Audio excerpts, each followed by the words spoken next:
Okay, to start, this is how you program this Pursonic i7. The language on the left is which mode you're going to go into.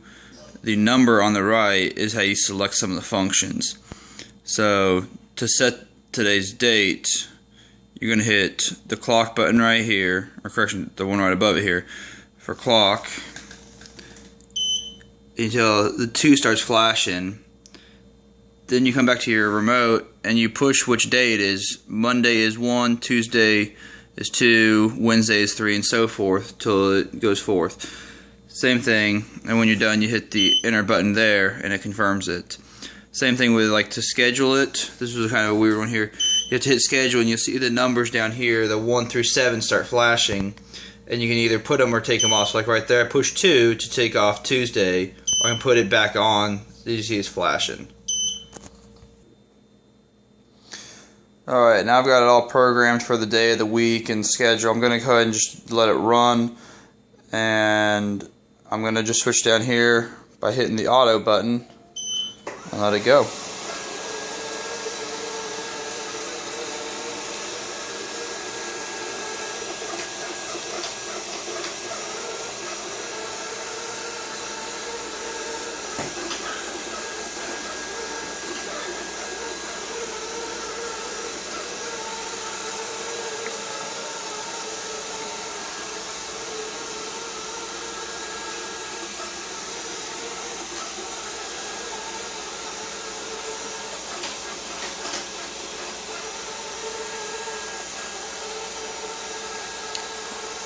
First appearance here, it is a lot less noisy as the irobot Roomba 550,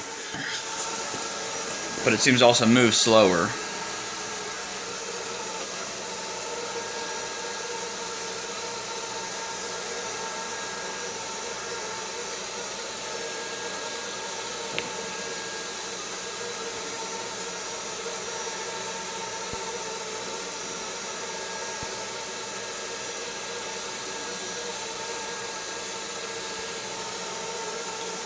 Okay, I just discovered there is a speed switch on the remote here, right here, so I'm going to push that. It seems to speed it up a little bit.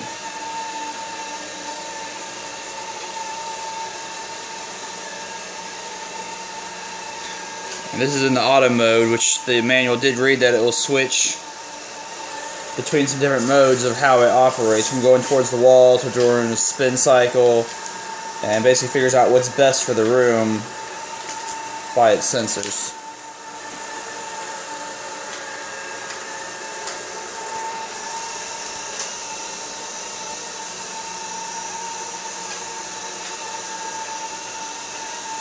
You can see the IR light up underneath.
Now, earlier I saw that I've got an issue with something on my floor, which most people don't.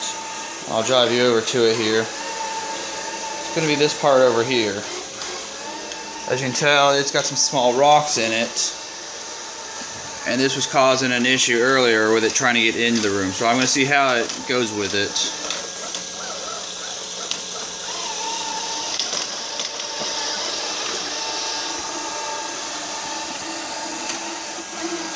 It actually seems that in the manual drive mode it's not or in the automatic mode, it's not having an issue. But when I tried to actually drive it over earlier using the buttons to remote it, it did not want to go over that. So that is doing a little bit better.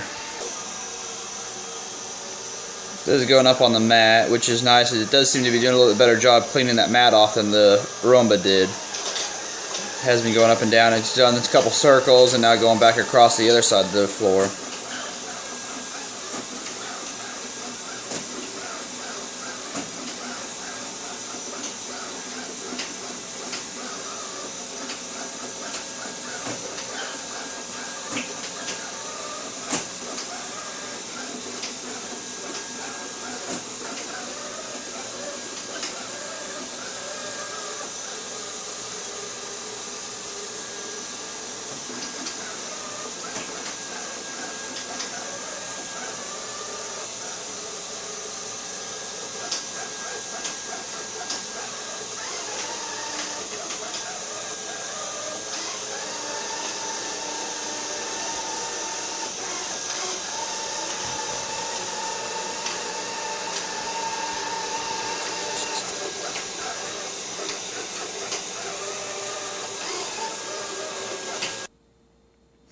Alright, it's ran for about 6 or 7 minutes. I'm just going to kind of do a quick test just to see how much it's gotten down in there.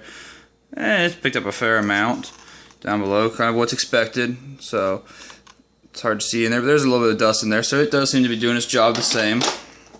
What I'm going to do now is go ahead and show you the difference between the Pursonic and the roomba.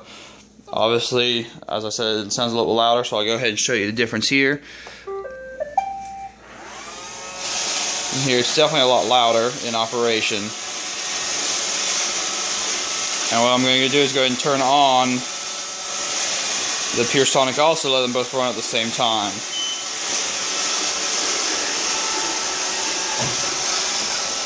And you can kind of see the differences in how they actually operate.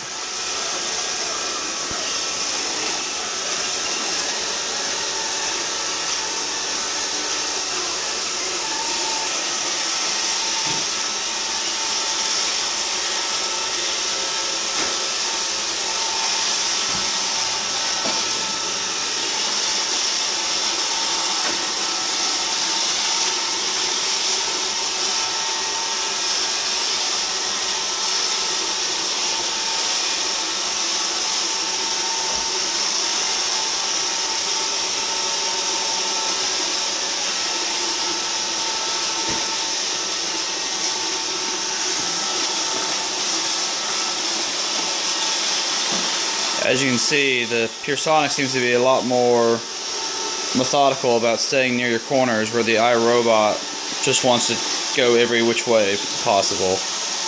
Which I know the Pursonic does have that same setting, and it can do the randomness.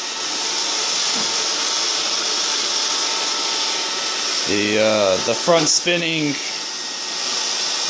debris catcher on the Pursonic does seem to go at a much slower speed than the robot.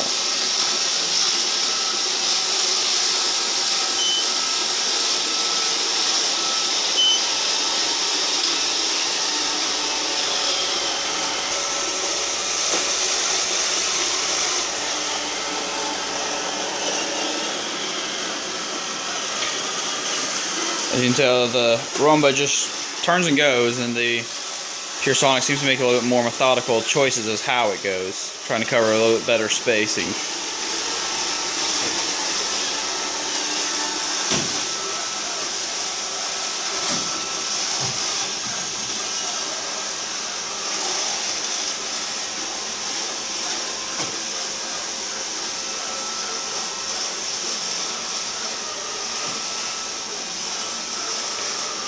I'm going to run the Pursonic up underneath the table, because this seems to be a big obstacle for the roomba a lot of the time.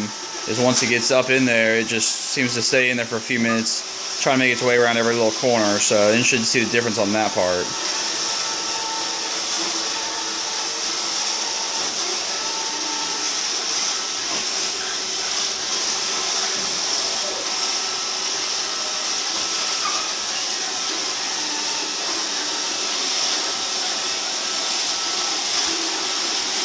So it almost doesn't want to go under the table, so I'm going to drive it up underneath. Now I've let it go back into its own course. I'm going to turn the roomba off because it's kind of loud and annoying.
So again, this is kind of showing that the Pursonic does a much better job at making its way around the table, whereas the roomba, I've had lots of problems with it getting stuck up under there where it doesn't want to come out. Now, some of the newer iRobots might do a better job at that, but as far as the 550 goes, it has lots of issues up under there. Alright, this is just to show you it going over carpet. It seems to have a little bit more noise going over it, not clean as well.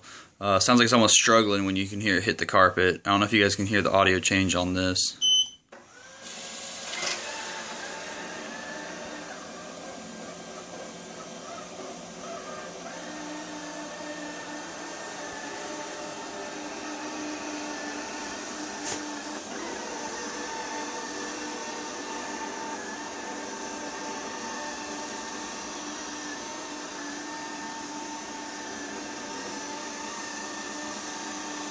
And this is actually my child's bedroom, that's 4. Obviously, as you can tell, he's made a mess of this carpet in the last few years by all the stuff that he's dropped, and it's about time to be replaced out anyways, which is one of the reasons I have the robots to help spot clean a lot more than what we can with the regular vacuum.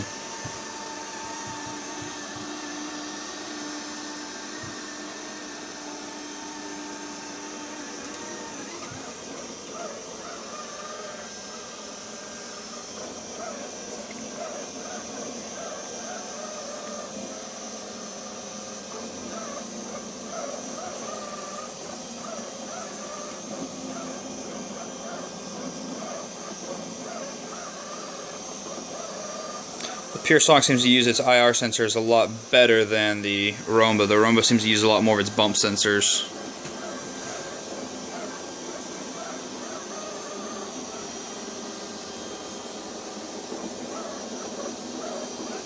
Oh, wow.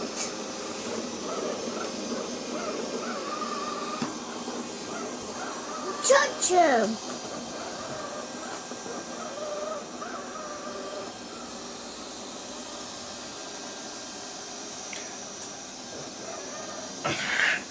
Now at the end here, I'm going to show the difference of what is caught, because this whole area has been cleaned by both the regular vacuum and the roomba for at least 2 or 3 days worth, where there really shouldn't be much on the floor for this to be able to pick up. Now after it came out from doing its randomness underneath the bed, it's again gone back to the automatic cycle of spinning in a circle, which seems to be very good on ground coverage. I'm just not sure how it's going to do as far as overall room size at this point here. I've got about 1,100 square foot house, so seeing how it manages it will be interesting.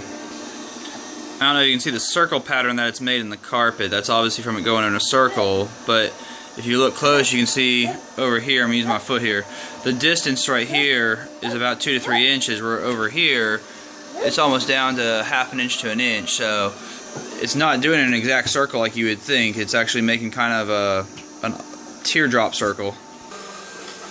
Alright, at this point here, I'm just going to go ahead and put it back on the charge. So I'm going to hit the charge station. The charger is right there.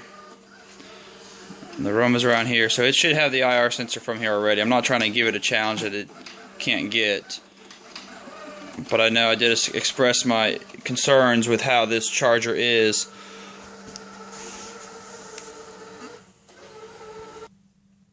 Due to lighting conditions, I went ahead and put a flashlight down so you guys can see what I'm talking about as far as the charging issue I see.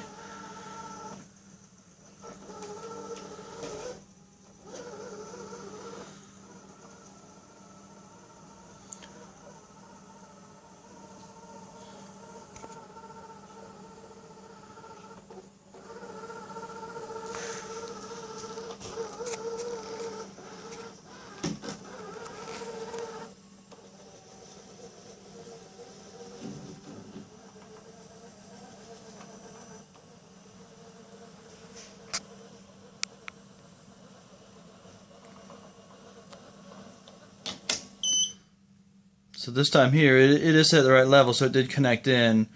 This might be something I've got to end up gluing down or velcroing the charging pad just to make sure it's always at the right height. So it did seem to not have an issue this time going around, which is a good thing.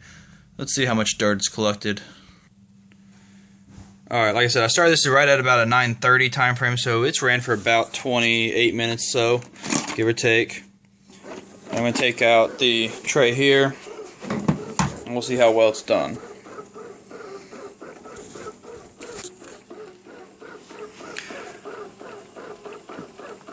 So as you can tell, it's collected a decent amount of dust. It's collected a lot more dust debris than it has actual carpet shavings and everything else. So it's actually done fairly well for its first run, and this house being as clean as it is, because like I said, I've run that other robot at least once a day, if not twice a day, just to keep this place super clean. Let's see about the air filter that's on it. Let me open this up. There's a little bit here on the top side. And what you're hearing is the roomba, or the Pursonic, trying to make contact.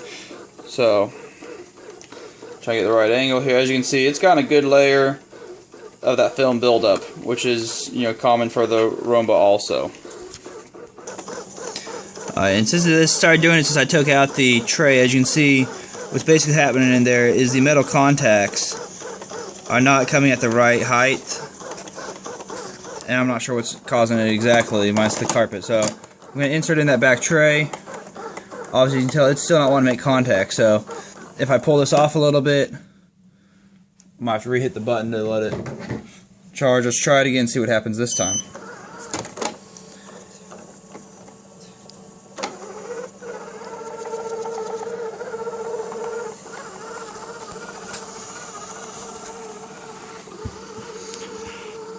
So as you can tell, it's obviously didn't make good contact. It's going to come try back again. This is the problem I had the other day when it was on the hardwood. So, and it's basically airing out, so it's not coming back to the charger like it should.